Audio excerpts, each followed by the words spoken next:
Hola a todos, bienvenidos a Acá Entre Nos con Ferriño Noticias, este nuevo podcast en donde vamos a conocer perfiles políticos bastante interesantes del estado de Nuevo León y de todo el país. El día de hoy me acompaña Grecia Benavides, diputada local por Morena de aquí del estado de Nuevo León. ¿Cómo estás, Grecia? Buenas tardes, días, noches. Muy bien, muchas gracias por la invitación. Aquí muy contenta de estar participando en este podcast tuyo. Ferriño, yo te digo Ferriño. Sí, así dime, Ferriño, con confianza, Sí. porque vamos a platicar acá entre nos. Nos gusta en el canal conocer los perfiles políticos, porque siempre les digo que cuando tomamos decisiones para gobernar, para que nos gobiernen, tenemos que conocer el perfil, no dejarnos guiar nada más por un color y el que sea que me pongan yo lo voy a poner. No, hay que conocer la persona, de dónde viene, qué hace, cuáles son sus valores también, porque luego nos andamos topando con pared. Entonces yo quisiera preguntarte, ¿quién es Grecia Benavides? ¿De dónde viene? ¿Dónde nació? ¿Cómo creciste? Pues yo soy de aquí, de Monterrey, soy regiomontana, orgullosamente. Mi papá es maestro y abogado, mi mamá fue obrera y se dedicó a nosotros, a nosotras, Roberto y Sí. Maricruz. Tengo dos hermanos y una hermana, Heráclito, Demócrito y Daniela. Y pues yo soy de aquí, nacida y crecida en Monterrey, Nuevo León. Yo soy maestra, estudié toda mi vida en escuelas públicas, soy de la Universidad Autónoma de Nuevo León, de la Pedagógica Nacional. Y pues bueno, soy parte de esta comunidad, que soy obradorista desde muy joven, desde los 15 años, que tuve la oportunidad de conocer a Andrés Manuel López Obrador como dirigente de un partido político.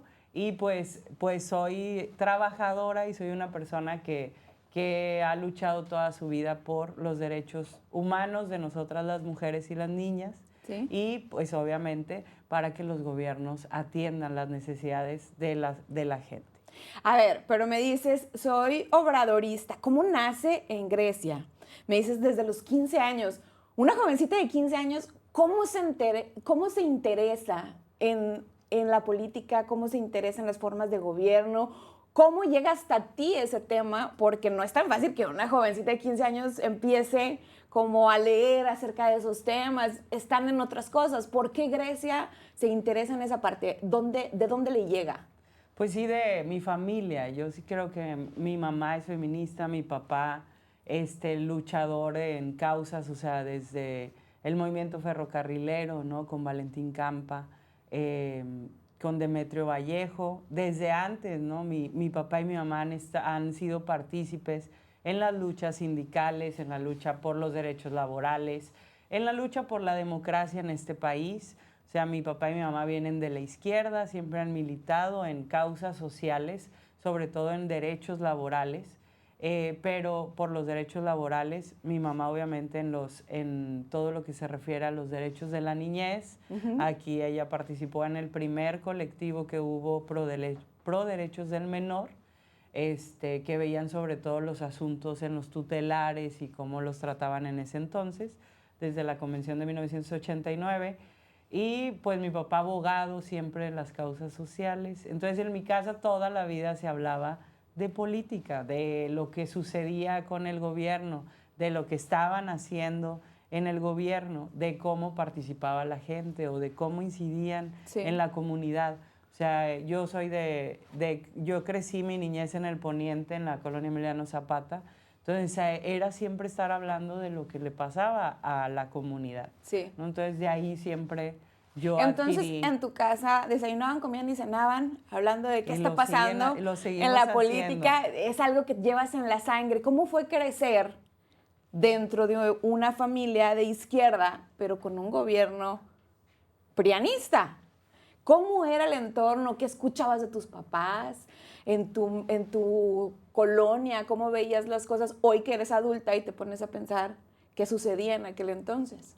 Sí, creo que tengo la fortuna, ¿no?, de que en mi casa se hablara de lo que no se habla o no se hablaba en los medios de comunicación, no se contaban las historias que yo sí escuché en mi casa, ¿no?, de la matanza de estudiantes en el 68, que bien sabemos hasta el 2000, 2002, 2003 con Fox, que fue cuando desetiquetó ese archivo y pudimos conocer mucha de la verdad que ocurrió en ese tiempo. Eso yo ya lo sabía, eso ya se contaba en mi casa, ¿no? La lucha de la comunidad LGBT, pues también mi papá, mi mamá se acompañaron mucho de esa lucha, que aquí pues los arrestaban, se los llevaban a la cárcel por el simple hecho de ser, ¿no? Entonces, todas estas problemáticas que se vivían, pues yo las veía en mi casa, me las contaban, esa historia que no quieren contar y que ahora estamos recuperando, ¿no? Sobre todo aquí en el estado de Nuevo León, que nos escondieron mucha de la historia, ¿no?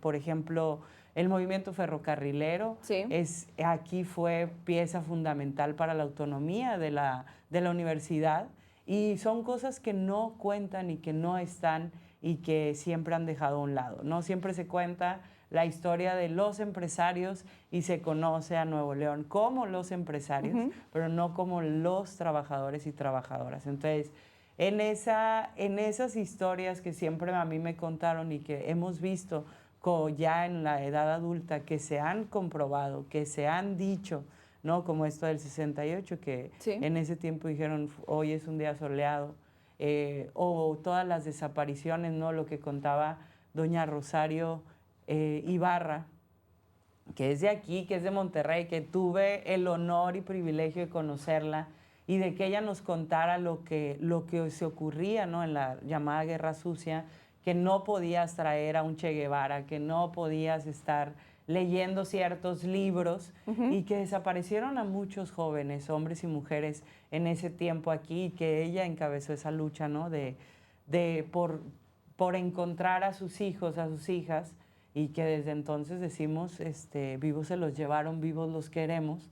O sea, todo esto que yo lo pude vivir, que me lo contaran, o sea, obviamente doña Rosario Ibarra era cuando tú la escuchabas te estremecía, ¿no? Y era ese dolor que desafortunadamente pues todavía no tenemos muchas verdades, ¿no? Como lo de Ayotzinapa, que es nuestro caso más reciente. Así es. ¿No? En el 2014, que estremeció a toda una generación, que también por ese tipo de circunstancias vimos cómo cambió la historia de este país en el 2018, en donde ganó Andrés Manuel López Obrador. Pero obviamente lo que yo te quiero contar es que no creo que las circunstancias, el que la gente cambie de opinión, sin duda es el derecho a la información. Por eso estos esfuerzos, estos espacios, el ir y contar lo que se está viviendo, el que ahora se documente de otra manera, en el que ahora todo el mundo podemos estar documentando lo que ocurre, eso es lo que ha ido también transformando nuestra vida, nuestra historia. Pero el crecer con una narrativa en mi casa y otra en los medios y otra en el gobierno, pues me hizo contrastar y el ir decidiendo y pues militar, porque yo entendí desde muy joven, desde muy chica, que el gobierno, las instituciones, que es dinero de la gente, que eso no es de alguien, que eso es de todas y de todos. Entonces, el ir entendiendo eso te hace que digas, oye, entonces le tienen que servir a todos y a todas. Y luego, eso lo veía en mi casa, y el entender que el gobierno es el mayor productor de cultura y que es el que puede hacer que se cambie la visión en el sentido del respeto hacia los cuerpos de las mujeres en ese momento que yo estaba más chica, en que no nos trataran como menos, ¿no? Porque en la escuela se repetía una y otra vez. Yo decía, ¿por qué en la primaria nos ponen a barrer y a trapear a las niñas y a los niños a cargar los bancos? O sea, ¿por qué se hace esa distinción? Entonces, claro que quién hace los planes, desde dónde viene. Entonces, entendí que tenemos que militar en un movimiento donde se plantee llegar al gobierno. Y por eso, desde los 15 años que yo escucho, en ese entonces era presidente de ese partido, Andrés Manuel López Obrador, donde él habla de que el presupuesto tiene que estar al servicio de la gente, en donde él pone el presupuesto del partido para hacer escuelas desde entonces y para ayudarle a las familias de todos los asesinados en el sexenio de Salinas y de Zedillo. Pues dices, esto es distinto. Claro. Entonces, desde ahí, por Pero eso me hice obradorista. ¿Cómo llega una jovencita de Monterrey, del norte del país, con López Obrador, que está en el centro del país? ¿Cuál fue el hilo? ¿Dónde estuvo el yo quiero ir, yo quiero militar, lo quiero conocer? ¿Cómo fuiste a dar ahí? Pues obviamente sí por mi familia, porque ¿Sí? son mi papá y mi mamá fueron fundadores del Partido Mexicano Socialista, Ok, que es el partido al que el Partido Comunista le entregó el registro. ok. Y luego el Partido Mexicano Socialista, ya después de otros varios intentos que hubo, como el PSUM y otros, le entrega, como bien saben, en 1988, aunque yo estaba muy chica, que es el fraude que se le hizo al ingeniero Cuauhtémoc Cárdenas, que además él sale del PRI como corriente democrática, que en esta misma donde sale Andrés Manuel López Obrador. Eberto Castillo declina su candidatura a la presidencia en el Partido Mexicano Socialista, entra Cuauhtémoc Cárdenas, ¿no? También era candidata presidencial la primera, doña Rosario Sí. Ibarra. Yo tenía 5 años, pero me acuerdo muy bien porque me llevaba mi papá y mi mamá, Ok. ¿no? Entonces, me acuerdo que en ese entonces, pues, todas las corrientes de izquierda, que luego así se construyó ese partido del cual hablo yo en el 97, que Andrés Manuel López Obrador era presidente, pues yo siempre vi a esos personajes como cercanos. Sí. ¿Sí me explico? Sí, Entonces, eran parte de tu entorno y desde chiquitita. Aquí igual estaba Liliana Flores Benavides, estaba la maestra Lucilda, o sea, mi papá, mi mamá, o sea, había personajes también aquí, Socorro Ceseñas, que estaba con el magisterio, Sí. etcétera, que igual que Lucilda, que pues con ellos yo convivía, pero obviamente también veía cercano a Eberto Castillo, al ingeniero Cuauhtémoc Cárdenas, aquí Lucas de la Garza. O sea que yo muy chica, pero veía lo que ellos proponían y lo que se hizo, ¿no? Sí. En el 88, que fue el fraude que conocemos, que hasta se hizo un canal, el 6 de julio, y todo el tiempo en mi casa se decía, se denunciaba o se hablaba de las denuncias que tenían, ¿no? O sea, sí hubo desapariciones y asesinatos de dirigentes de izquierda por todo el país en ese tiempo. Se hizo la más grande, pues empieza, ¿no? El gran despojo de territorio, de derechos, de industria del Estado hacia lo privado. Entonces, pues empieza también otra manera de entender la política, porque se institucionaliza el neoliberalismo en nuestro país. Entonces, yo siempre conviví o hablé de eso. Entonces era a los 15 años que estás queriendo ser independiente, o que ya Sí. te crees muy grande y que tienes decisiones, pues que escuches a alguien que empieza a darte como más claridad en cómo ir entendiendo de que el presupuesto, de Sí. que tenemos presupuesto en el partido, bueno, hay que entregárselo a quien más lo necesita, hay que hacer este tipo de reformas, hay que andar casa por casa. A eso quería llegar. ¿Cuándo fue que Grecia empezó a participar en tocar puertas, en protestar, en irte a la Ciudad de México? ¿Cuándo? ¿Cómo fue? Pues el casa por casa sí es con Andrés Manuel López Obrador, nuestro expresidente. Él era las Brigadas del Sol, pues ya sabrán de qué partido estoy hablando. Sí. Las Brigadas del Sol él las empezó a hacer, ¿no? De que teníamos que ir casa por casa. Y así ha sido el trabajo. O sea, no puedes construir un proyecto de gobierno, ni propuestas de gobierno, ni propuestas para la comunidad, si no vas casa por casa. O sea, tiene que ser así, el quehacer político, el quehacer también gobernante. Entonces es así como yo llego con el presidente Andrés Manuel, y lo empiezo a ver como dirigente, como figura, porque él llega en 1997, teníamos la gran crisis, ¿no? Después de Salinas, y que llega Zedillo, pero teníamos el levantamiento de un grupo armado que se conoció, ¿no? Globalmente, que fue el Ejército Zapatista de Liberación Nacional, donde en el 97 hubo la matanza de Acteal. O sea que hay porque luego, como siempre decía Andrés Manuel, para las y los jóvenes, porque nuestra historia reciente también ha sido muy dolorosa porque se han cometido muchas injusticias, grandes injusticias. Entonces, en ese momento que él era dirigente del partido, se hizo la consulta indígena, ¿no? Por los acuerdos de paz. Estaba Camacho Solís, estaba también, ahorita se me olvidó el nombre del cardenal, pero lo que se necesitaba era que el pueblo supiera, y decía, ¿cómo van a saber? Pues hay que ir casa por casa y decirles que va a haber una consulta para hablar sobre los derechos de los pueblos originarios. Sí. Y hoy son una realidad. Hoy, hasta el 2024, hemos podido lograr que los pueblos originarios, los pueblos indígenas, los pueblos afromexicanos tengan esos derechos. O sea, hasta ahora.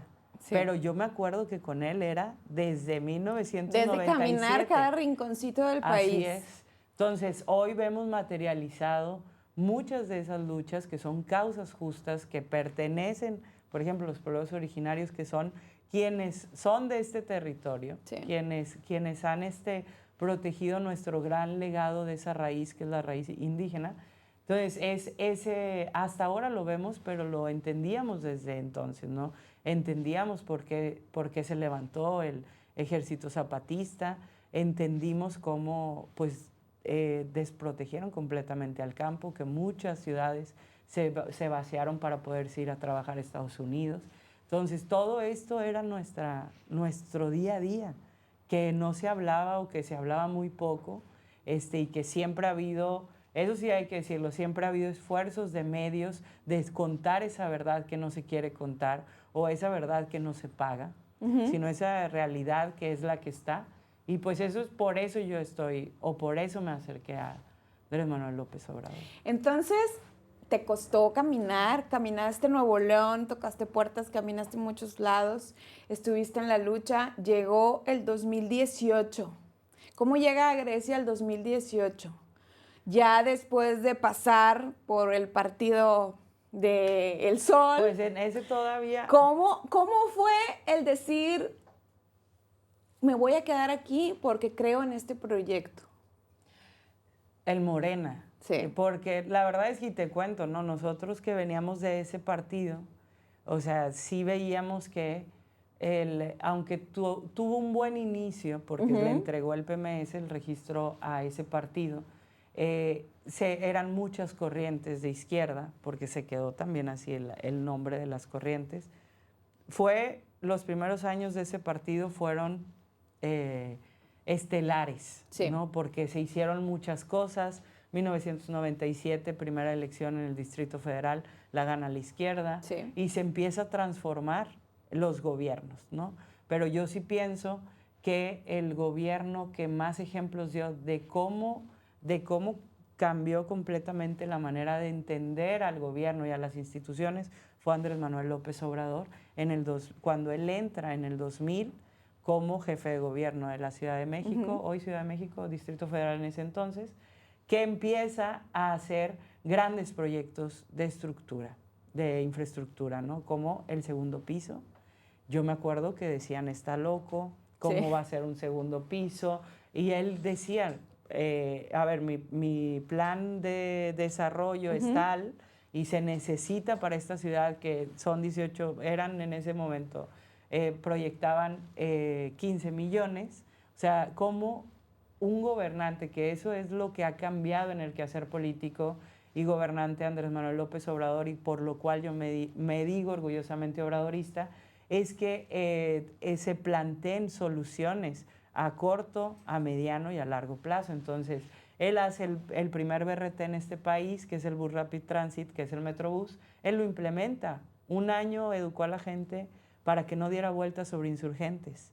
Y luego implementó el Metrobús. Entonces, todo este tipo de acciones benefician a la gente, no cuestan tanto, ¿no? Hizo más hospitales, hizo una universidad, la Universidad de la Ciudad de México. Entonces, tú dices, ¿cómo él pudo hacer, porque en 5 años, tantas cosas, y aquí no levanta ni un puente en 6 años.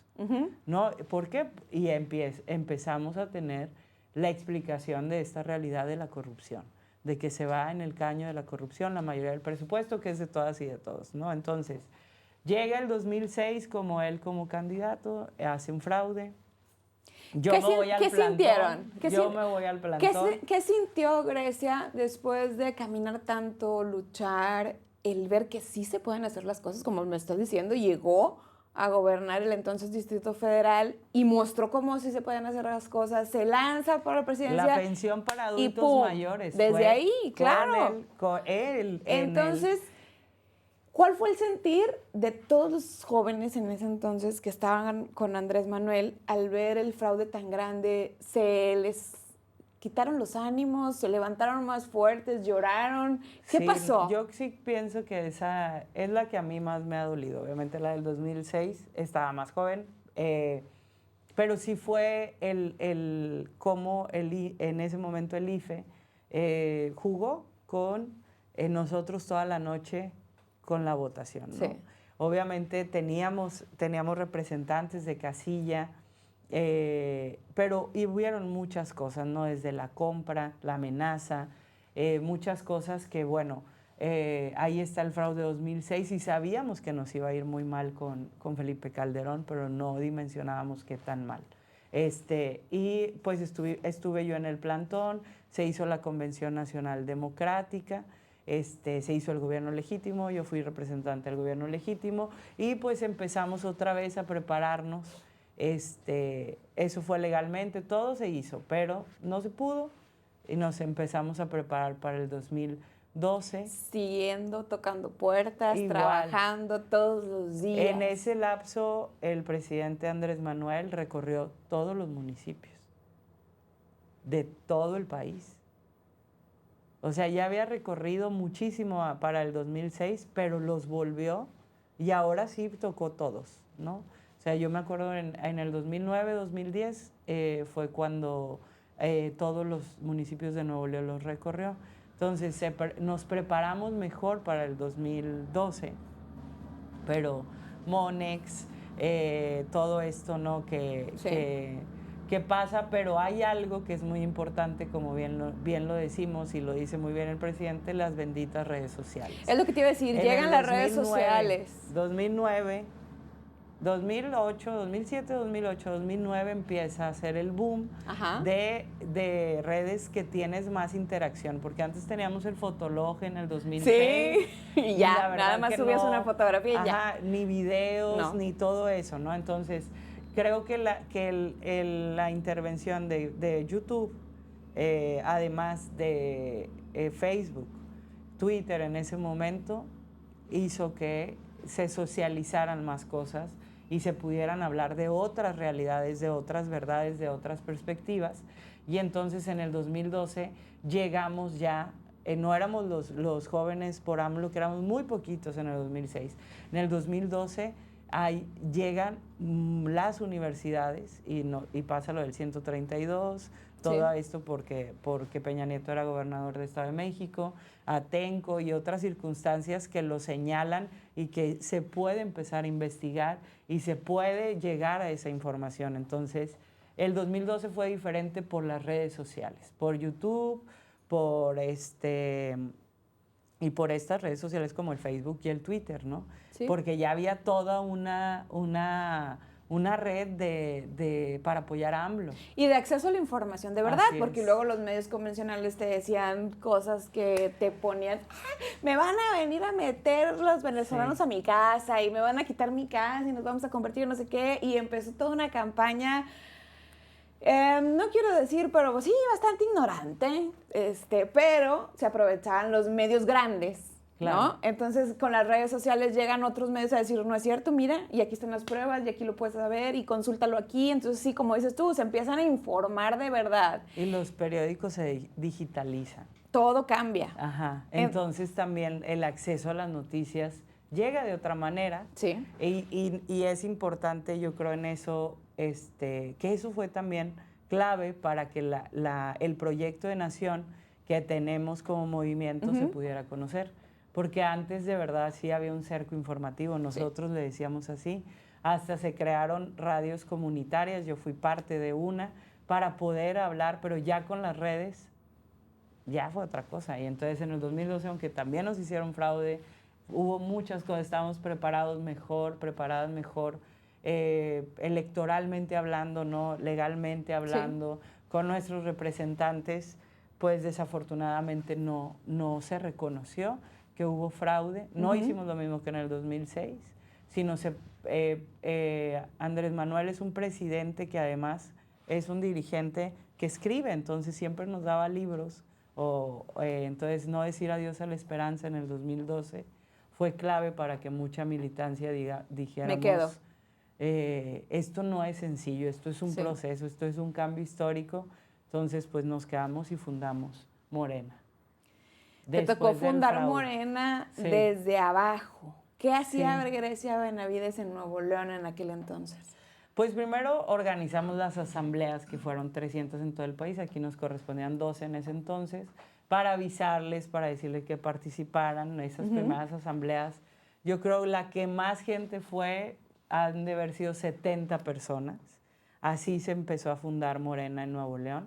Y eso hacíamos, ¿no? Con nuestra... Nosotros ya veníamos en la campaña del 2012 con lo que era Morena AC, y jóvenes y estudiantes, y empezamos desde ahí a informar y pues fundamos Morena. Nuestra primera disyuntiva fue ser partido político o seguir como movimiento, y se decidió que fuera partido político. Yo era de las que defendía que no lo fuéramos, ¿no? Pero porque la historia anterior nuestra, que fue la de este partido que te digo, el deterioro, el encono, el nunca ver por el pueblo, el nada más estar peleados por los puestos, pues a mí me generaba ya mucha de no, mejor no nos metamos a eso. Pero gana ser partido político y nos metemos en la organización de las asambleas para que nos pudieran dar el registro, y pues lo logramos. Aquí en Nuevo León nos costó mucho. En ese momento, en el 2013, en diciembre, 4 días antes de que fuera nuestra asamblea en Nuevo León, le dio un infarto al presidente Andrés Manuel López Obrador. Y eso a nosotros, pues y a mí me pegó mucho. ¡Claro! O sea, en general nos pegó bastante y no se pudo lograr aquí, pero se hizo una segunda, una tercera, y pues tuvimos al partido. Y Morena, el presidente Andrés Manuel, también volvió al CEN, él era el del Consejo Nacional. Ahí en esa etapa fundacional, pues yo tengo una foto muy icónica que estoy con Claudia Sheinbaum y con el presidente en los trabajos del primer Consejo Nacional de Morena, histórico ese CEN, y donde se plantea el proyecto de nuestro partido en las escuelas de formación política, que además pues tenemos, pues imagínense, desde historiadores, Paco Ignacio Taibo, grandes compañeras, ¿no? También que nos dieron conferencias, Ifigenia Martínez, la misma doña Rosario. Pero bueno, se crea todo eso y yo ahí participo. Yo era secretaria general aquí, en el estado, y de ahí participo también pues en todos estos eventos que se hicieron para la formación de jóvenes. ¿Cómo llega el 2018 para Morena, Nuevo León y Grecia? Bueno, el 2018 ya como un partido consolidado, ya habíamos pasado la primera elección en el 15, que la teníamos que pasar solos, ¿no? Como Morena. Pero en el 2018 sí llega un dirigente, Andrés Manuel López Obrador, ya con una congruencia y ya muy palpable, muy tangible a sectores que tal vez antes no lo querían voltear a ver. Habíamos pasado pues ya por la guerra contra el narco, todo esto que ha sido muy doloroso en nuestra historia reciente, y pues obviamente con el fracaso del proyecto, ¿no? de Peña Nieto, del regreso del PRI, que pues no era ningún nuevo PRI, y entonces la desestabilidad económica y la corrupción, que ya pues no era sostenible ya para nadie, ¿sí me explico? Ni para privados, y mucho menos para la gente, ¿no? Entonces a Andrés Manuel López Obrador llega con sectores que no había llegado antes, en el 2018. Llegamos en una coalición. Sí.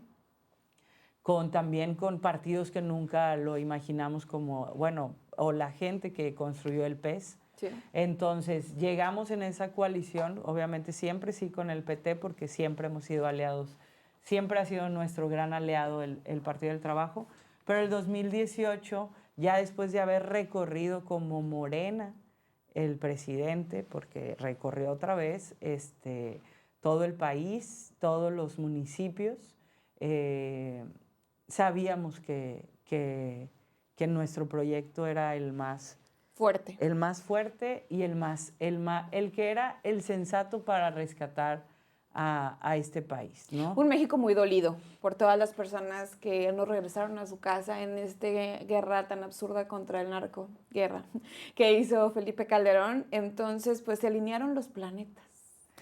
En Sí. 2018, yo considero que fue justicia divina. Era el momento en donde un país necesitaba tener una lucecita. Después de todo lo gris, tener una luz de esperanza, apostarle con mucha información, con mucha apertura, con redes sociales, con la globalización que llegó y le dio acceso a todas las personas a, si yo quiero saber quién es fulanito de tal que me está pidiendo el voto, pues agarro el celular o me meto a la computadora y puedo saber quién es. Entonces ya no es tan fácil manipular una elección. Entonces llega el 18, gana López Obrador. ¿Y dónde estaba Grecia Benavides en ese momento? Yo fui candidata en el 18 a diputada local, pero sí ayudamos obviamente en todo lo que es ser con representantes de casilla que estuvieran bien preparados, sí, bien preparadas. Y no, nosotros, aunque ya habían dicho que ganó, no lo creían. Nosotros dijimos, no, hasta que se acabe el conteo, por favor, nadie se Sí. mueva, por favor, las actas. Pero sí se hizo fue muy, muy buena campaña la que tuvimos en el 18. En el 2012 también, pero en el 18 ya eran otros sectores, ya era... Sí.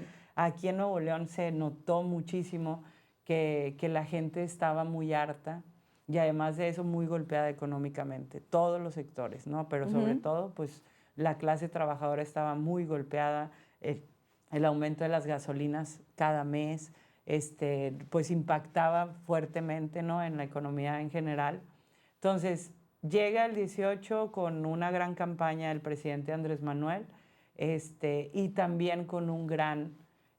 ahora sí nos preparamos muy bien para que ninguna casilla estuviera sola, para que tuviéramos todo cubierto, para que tuviéramos todas las actas y obviamente la gente se volcó a las urnas. Sí. O sea, ganamos con 30 millones, o sea, el presidente ganó con 30 millones de votos, que es dobló, o sea, un poquitito menos del doble, pero sí fue impresionante el cambio en 6 años, ¿no? Entonces, el equipo de transición, yo fui parte de ese equipo aquí en Nuevo León, empezamos a hacer el censo desde agosto del 2018.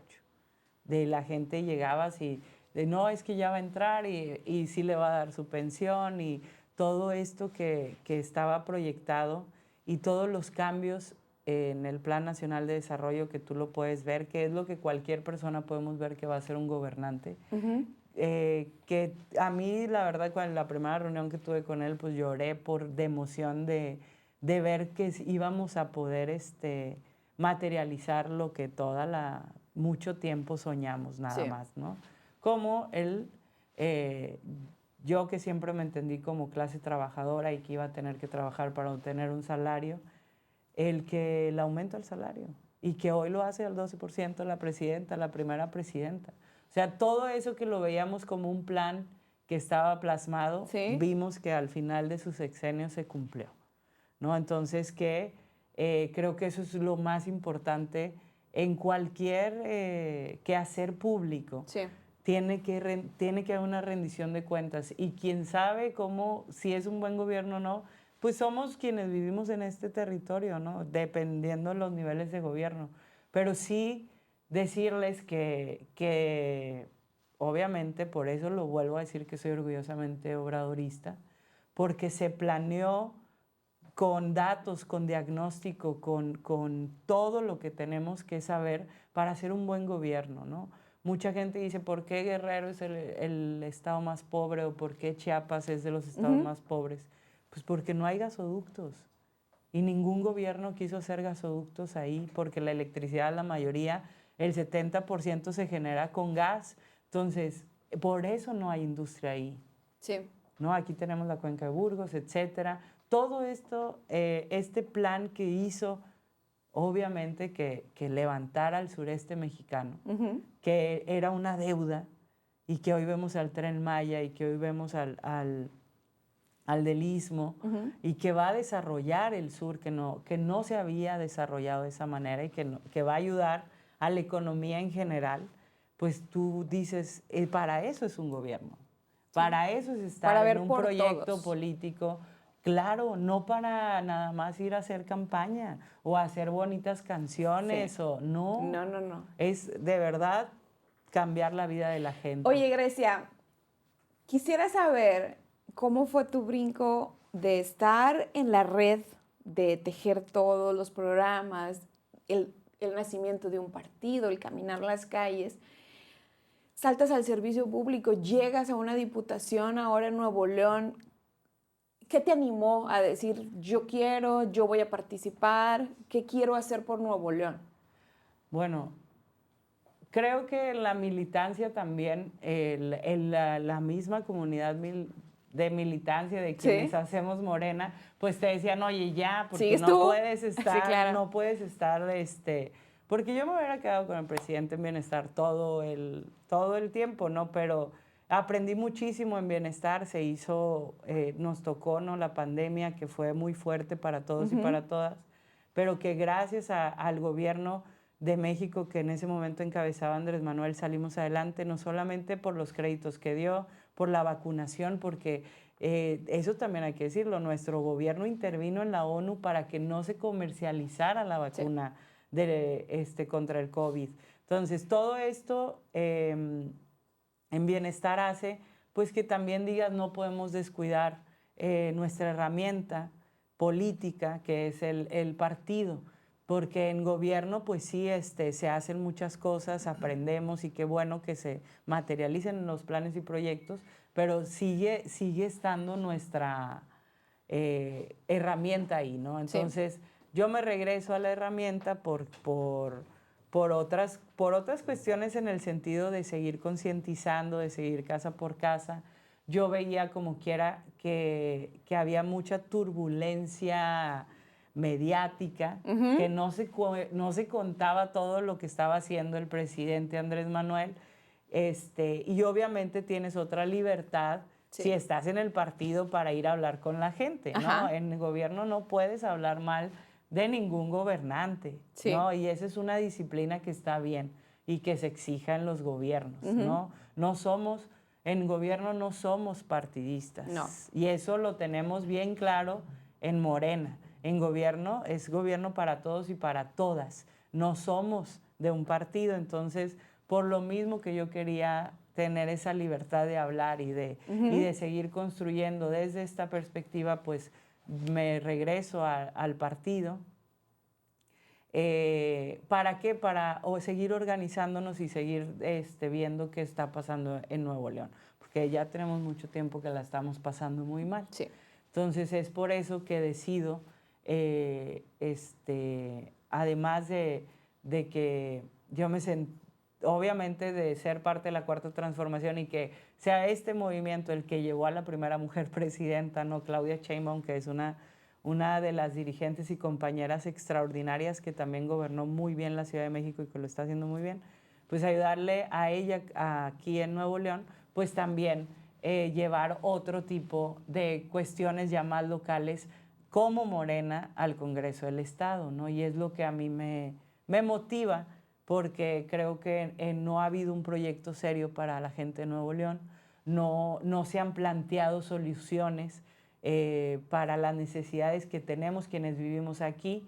Estamos creciendo demasiado, somos ya un estado donde llegan a vivir mucha gente nacional y extranjera, y que no se han planteado proyectos reales para atender las problemáticas que tenemos. Entonces, una de las cosas que me motivó, aunque crean que es la gente, pero yo digo, así le decían también a Andrés Manuel, que estaba loco en lo que planteaba, es la remunicipalización de nuestro estado. Creo que el presupuesto no está bien distribuido, que somos muchos municipios, y que si no se pudiera remunicipalizar, sí entender que el área metropolitana tiene que tener delegaciones o alguna otra organización, porque ya los municipios no les da ni la policía, ni los servicios, porque estamos creciendo muy rápidamente. Entonces, creo que ese es mi motivación de estar ahí, con una visión, obviamente, como les digo, obradorista, humanista, de que el presupuesto es de la gente, aquí hay mucho dinero.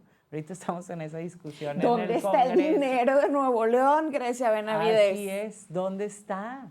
Porque no tenemos líneas del metro. No puede ser posible que no haya líneas del metro en una zona metropolitana tan grande. Claro, o sea, ¿dónde está? La Ciudad de México se mueven 28 millones de personas. Aquí somos 5 millones las que nos movemos y está colapsado. Entonces, creo que no ha habido proyectos que realmente vean por la gente y que el presupuesto se ponga para la gente. Y aquí decirles, ¿no? O sea, y por eso estos espacios y donde voy a seguir viniendo y voy a seguir hablando, porque es muy importante, y siempre lo decimos en Morena, que el proyecto es importante. Más que la persona, el proyecto de gobierno es importante. Nuevo León son expertos en hacer campañas, expertos, pero proyectos de gobierno no. Y se les olvida que cuando ya llegan a un curul en el Congreso, ya no le tienen que servir a su partido. Van como un servidor público a ver por el ciudadano. O sea, están peleando todavía que si no quiero que investiguen a mi compadre y que mi comadre mejor no. Y a los ciudadanos nos tienen en el limbo. Entonces, ahí está el problema. De todas las personas. Claro que tengo una representación de mi partido ahí, ¿no? Pero claro, es escucharnos a todos y a todas con respeto, que eso también es algo que aquí deterioraron mucho, ¿no? El pleito del MacPrián. O sea, las discusiones no son de la cosa pública, ¿no? O sea, son puras, lo voy a decir, mentadas de madre, y no estamos hablando de la problemática que tienen las personas. Entonces, han deteriorado mucho el quehacer público en este estado. Lo tenemos que ir adecentando. Hemos demostrado, nosotros destrabamos el Congreso, Morena destrabó el Congreso, Morena hizo que hubiera comisiones, Morena hizo que los diputados y diputadas estén trabajando, y también decirlo, necesitamos gobernantes que dejen a su partido. En el Ejecutivo no es tu partido, es la gente que vive aquí. Sí. Entonces, necesitamos que sepa la gente que se vota en cualquier Ejecutivo por un proyecto, ¿no? Nuevo León tiene 152 mil millones de pesos para gastar al año. Y así cada alcalde, ustedes lo pueden ver. El ejercicio público es cómo se gasta ese dinero. Sí. Ustedes pueden ver los gobiernos de Morena, ¿en qué se lo gastan? No, universidades. Ahora la jefa de gobierno de la Ciudad de México, Clara Brugada, va a hacer Cendis. No, se van a meter a hacer que la educación inicial sea gratuita y obligatoria y que puedan tener espacios dignos para ir, ¿no? Los útiles escolares allá son para todos y todas en escuelas públicas. Tú presentaste las becas, sí, una iniciativa para que haya útiles escolares para las familias en Nuevo León. ¿Cómo te fue? ¿Qué te dijeron? ¿Se va a votar? ¿Se quedó ahí? ¿En qué estamos? Somos mayoría. No somos mayoría. Es que no son mayoría. Y también les falta creérsela. Somos 9, pero creo que sí hay presupuesto para hacer las cosas y para atender a las problemáticas de la gente. Faltan planes y proyectos. Creo también que sí hace falta metro, yo no digo que no, nadie quiere hacer ni invertir en un metro subterráneo, que tendría que ser así. Sí. ¿No? O BRTs, porque es lo más barato y es lo que menos incomodas, o sea, es lo más práctico y barato, es un metrobús. Por eso en la Ciudad de México, en lugar de seguir haciendo metros, se hicieron los metrobuses. sí necesitamos en el área metropolitana conectar lo que está en el sur y en el norte. Están muy fuera de la vida de Nuevo León. Pero claro, los útiles escolares, aquí nos hacen falta muchas escuelas, por lo mismo que hemos crecido mucho. Yo que recorrí Juárez en campaña, pues no hay ni kinders. No hay. Y tengo muchas amigas maestras que me dicen que están bien abandonadas, que este gobierno estatal, sin ponerle nombre, pero me dicen, Clau, no nos mandan ni hojas de máquina y luego los papás son los que tienen que sacar de la bolsa para darnos para las hojas de máquina, para la limpieza, aparte comprar los útiles, los uniformes. Ya no saben cómo hacerlo. Entonces, me parece una iniciativa bastante loable y sobre todo que le aminoras el gasto a las familias, porque muchas se quedan sin ir a estudiar los niños. Claro, ¿no? Y hay ya este año escolar que empezó, que lo dijo la Concanaco, por eso también la presentamos. O sea, se gastan entre útiles y todo lo que necesitan para la escuela, además del uniforme, entre 5,500 y 7,000 pesos por hijo, por hija. Entonces, los útiles escolares deben de ser un derecho de todos los estudiantes en escuelas públicas. Y no es mucho, no representa mucho del presupuesto, ¿no? O sea, ahorita si hacemos una comparación, en la Ciudad de México se gastan 1,000 millones. Aquí, con 1.2 millones de estudiantes. Aquí estamos hablando de 800,000, aproximadamente 800,000 estudiantes de secundaria, de educación básica, primarias y kinder, que además van a tener la beca Rita Cetina del gobierno federal. Vamos a empezar el otro año, se empieza por secundaria, pero que sería muy importante que los gobiernos estatales le den la importancia a la educación, no solamente en el discurso, sino en el ejercer el derecho. No, nada más ir a pintar escuelas. No, en el ejercer el derecho. Claro, ¿no? el cómo están, qué les falta. Nos hacen falta escuelas, como dices tú. Ha crecido demasiado la zona metropolitana y en las nuevas colonias y en la periferia no hay. No hay escuelas. Claro, no hay. Y además de eso, que Nuevo León tiene una posición geográfica privilegiada y que se necesita explotar, y con la gran crisis, ¿no? Tenemos una gran crisis de movilidad porque no basta tener coche. O sea, eso es mentira para llegar rápido a ningún lado. No, ya está colapsado. Y además de eso, pues la gente que no tiene posibilidades de tener un coche, pues está, o sea, de verdad, yo ya no sé si decirle sufrimiento, no sé cómo explicar la impotencia que tienen los usuarios de transporte público, porque son horas, horas las que están esperando el metro, las que están esperando el camión, las que están esperando el metrobús, son horas, ¿no? Y ahora que hace frío y llueve, pues es todavía más preocupante, ¿no? Porque eso deteriora la salud, ¿no? Estar esperando parada 3 horas en la lluvia a un camión. No tienes calidad de vida, te la pasas todo no tu día en el transporte público, llegas a tu casa y nada más a dormir, ya no ven ni a tus hijos, ni convives con tu mujer o con tu esposo, o sea, no, ya es... No. Levántate a las 3, 4 de la mañana y espera el camión, trabaja todo el día y llega a las 8, 9 de la noche si bien te va. Y por eso también pusimos una iniciativa de que se priorice a las empresas locales en la inversión pública. Sí, la ley Nuevo León, ¿verdad? La ley Nuevo León. ¿De qué se trata?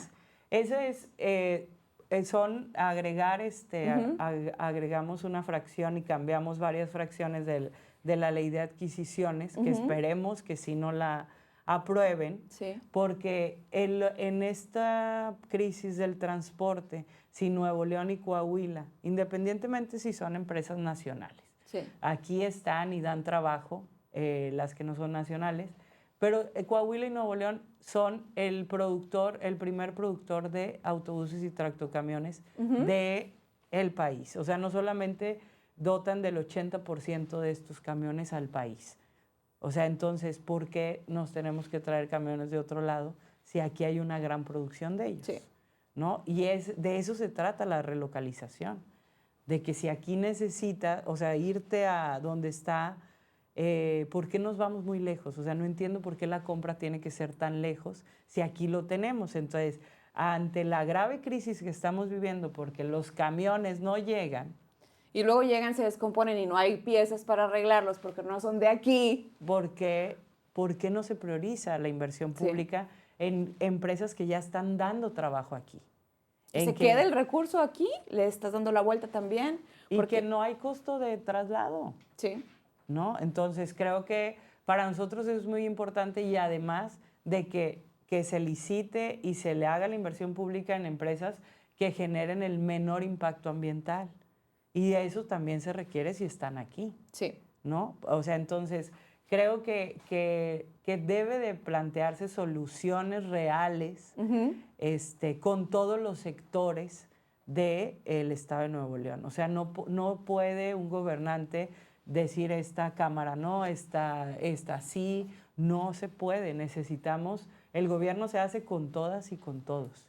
Entonces, esta ley por eso se plantea así y también para que la gente de Nuevo León vaya viendo que aquí hay 4T y que aquí hay Morena y que cuando Morena llegue al gobierno del Estado se va a gobernar para todos y para todas. Y Ya tocaste un punto, ya despertaste la Ferriño. 2027 Morena. Grecia Benavides, es que dije que me iba a portar bien. Bueno, me voy a No, portar un dale. poquito. 2027 Morena. Te voy a hablar como lo vemos desde afuera, ¿no? Vemos un partido que tiene toda la fuerza, porque es un partido, la corriente política más fuerte del país. Pero los vemos en Nuevo León como que dormidos, Grecia, no se la creen. ¿Cómo va a llegar Morena al 27? Porque luego se andan peleando entre ustedes y que ya hay un grupo acá y un grupo allá, y eso debilita. Pero hay muchos grupos, y eso no tiene nada de malo y creo que quienes no lo dicen o no lo... Es mentira. O sea, somos personas que tenemos posiciones políticas, que tenemos historias distintas y que siempre va a haber conflictos, que tenemos una manera de solucionarnos internamente, y etcétera. Pero quien no lo tenga está mintiendo. ¿Sí no, pues están las mejores familias, dirían por ahí. Sí. No, yo te lo digo porque deben de creérsela. Nosotros estamos esperando como ciudadanos el ver una fuerza segura, que no le tambaleen, que no veamos por ahí como que, ay, siento que se hizo medio chiquito. Yo sé que es difícil estar ahí, Los adversarios. Sí. Se llevan muy rudo y ojalá, y eso es algo que vamos a construir como Morena, por eso no hemos abonado al pleito, por eso no nos hemos subido a las descalificaciones. No es una cuestión sino simplemente de ser responsables con los cargos que tenemos, porque de eso no se trata, sino de nuestro debate es en las soluciones de la cosa pública. Pero sí vemos que nuestros adversarios del MacPrean pues no discuten o se echan, pero no estamos hablando de los problemas de la gente. Sí. No, están echándose unos con otros todo el tiempo y utilizan cualquier micrófono para demeritar a otros. Nosotras sí creemos en la democracia, luchamos por la democracia, hay muchos proyectos y respetamos que la gente decida en qué proyecto estar, defendemos el nuestro con respeto, pero con las cosas que están sucediendo y lo que le sucede a la gente, a la comunidad. El tema tan controversial en Nuevo León que pues lo pide la gente, los seguidores, el juicio político contra el gobernador. Morena, ¿en qué cree? ¿En que se debe de hacer un juicio o qué debe de suceder con las faltas que tiene quien encabeza el Poder Ejecutivo del Estado? Primero, yo sí pienso que tanto MC y PREAN deben de dejar de utilizar las instituciones a conveniencia. Entonces, hay un pleito desde hace años que esto repercute en toda la ciudadanía, que es el no tener un fiscal. Sí. O sea, necesitamos ponernos serios y serias en lo que estamos discutiendo.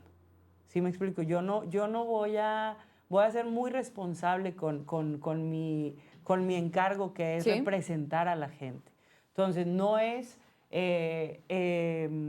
creo que de las dos partes de este gran pleito que tienen esta crisis política, financiera y social al Estado, que es el MC y el PREAN, no han puesto la seriedad a las cosas. y quieren seguir utilizando las instituciones a conveniencia y nosotros estamos en contra de eso. O sea, no es quitar a uno para ponerse otro.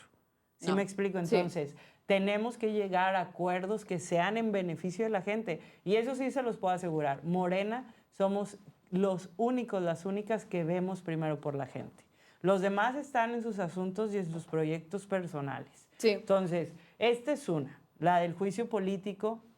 Si tú te das cuenta quiénes están metiendo el juicio político, son los dirigentes del PRI y del PAN. Sí necesitamos que la ciudadanía, porque esa es una regla fundamental nuestra, el pueblo pone y el pueblo quita. No es las cúpulas partidarias. Y en eso estamos muy conscientes. Entonces, yo te digo, si tú vas a cualquier lado, no tiene mala aprobación. Y ganó su elección el gobernador, ¿no? Lo que yo sí pienso es que necesitamos ponerle seriedad a las cuestiones que se discuten en las instituciones. O sea, ahorita han judicializado hasta la Suprema cualquier decisión que debiéramos de tomar la gente, que responsablemente tomamos los cargos para estar en el Congreso. Sí. Y no estar judicializando cada cosa. O sea, eso habla de una irresponsabilidad de los actores públicos, políticos del Estado. ¿Sí me explico? Entonces, no tener presupuesto 2 años es una crisis financiera en la que estamos atravesando y que es una irresponsabilidad del Ejecutivo, claro. Y es una falta a la ley, que se tiene que tener una consecuencia, que tiene que tener una consecuencia. Claro que lo es. Entonces, hoy que somos 9 diputadas y diputados de Morena, estamos diciendo, oigan, están muy equivocadas las dos partes de este pleito que nos tienen sumidos en este estado. No hay sensatez de las partes. Necesitamos ir construyendo las soluciones con propuestas, con proyectos para que esto vaya avanzando.